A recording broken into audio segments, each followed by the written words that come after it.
Hi అందరికీ, అందరు ఎలా ఉన్నారు? ఈ వీడియోలో పన్నీర్ ఫ్రై ఎలా చేయాలో ఈ వీడియోలో కంప్లీట్గా చూపిస్తాను. స్కిప్ చేయకుండా చూడండి. ఈ ప్రాసెస్లో పన్నీర్ ఫ్రై అయితే చాలా బాగుంటుంది. ఒకసారి ఖచ్చితంగా ట్రై చేయండి. చూడండి, ఇది 200 గ్రామ్స్ పన్నీరు ఇలా తీసుకొని చిన్న చిన్న ముక్కలుగా కట్ చేసుకున్నాను. ఈ చిన్న సైజులో అయితే సరిపోతుంది. పన్నీరు ఫ్రై అంటే ఎంతమందికి ఇష్టం? నాకైతే పచ్చి పన్నీర్ అయినా నేను తినేస్తాను. చాలా టేస్టీగా ఉంటుంది. స్టవ్ ఆన్ చేసి దోశ ప్యాన్ ఉంటుంది కదా, నాన్ స్టిక్, దానిపైన ఒక 1 స్పూన్ ఆయిల్ వేసుకుంటున్నాను. ఆయిల్ వేడెక్కిన తర్వాత చిన్న చిన్న ముక్కలు కట్ చేసినాం కదా, ఆ పన్నీర్ వేసుకోవాలి. చూడండి, ఆయిల్ వేడెక్కింది. ఇలా ఒకదాని తర్వాత ఒకటి వేసుకుంటున్నాను. ఇలా నాన్ స్టిక్ ప్యాన్ పైన ఎందుకు చేస్తున్నానంటే, వేరే దాంట్లో అయితే ఈ పన్నీర్ అనేది బౌల్కి అతుక్కుంటుంది. చూడండి, ఇలా వేగిన తర్వాత 2 సైడ్స్ బాగా వేయించుకోవాలి, గోల్డెన్ కలర్ వచ్చేంత వరకు. ఇలా వేయించుకుంటే పన్నీర్ అయితే చాలా టేస్టీగా ఉంటుంది. ఈ పన్నీర్ ఫ్రై ఒకసారి మేము బయటికి వెళ్ళాము, చెట్ల కిందికి వెళ్ళినప్పుడు మా అక్క నాన్ వెజ్ తినదని మా అక్క కోసం ఇలా పన్నీర్ ఫ్రై చేసింది. దాంట్లో ఆనియన్, అల్లం వెల్లుల్లి ఏమీ వేయకుండా పన్నీర్ ఫ్రై చేసింది. టేస్ట్ అయితే చాలా బాగుంది. ఇలా పన్నీర్ 2 సైడ్స్ వేయించుకున్న తర్వాత ఒక 2 ఆనియన్ తీసుకొని చిన్న చిన్న ముక్కలుగా కట్ చేసుకున్నాను. అలాగే కొత్తిమీర కూడా కడిగి పెట్టుకున్నాను. మళ్ళీ స్టవ్ ఆన్ చేసుకొని వేరే ప్యాన్ పెట్టుకుంటున్నాను. ప్యాన్ వేడెక్కిన తర్వాత ఒక 3 స్పూన్స్ ఆయిల్ వేసుకున్నాను.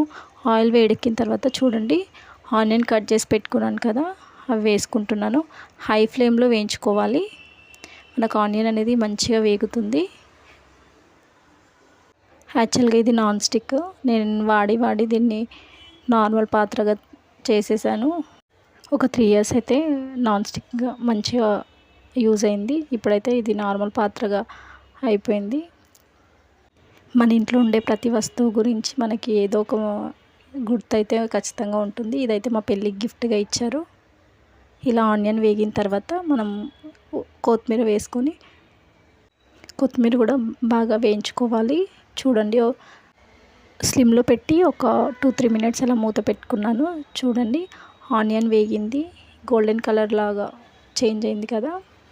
ఇలా వేగిన తర్వాత అల్లం వెల్లుల్లి పేస్ట్ ఒక 1/2 స్పూనే వేసుకోండి, ఎందుకంటే ఆనియన్ ఘాట్ ఎక్కువ ఉంటుంది కదా, అందుకని ఒక 1/2 స్పూన్ అల్లం వెల్లుల్లి పేస్ట్, అలాగే ఒక 1/2 స్పూన్ పసుపు వేసుకొని ఇలా అన్నీ కలిసేలాగా ఒకసారి స్పూన్తో బాగా వేయించుకోవాలి.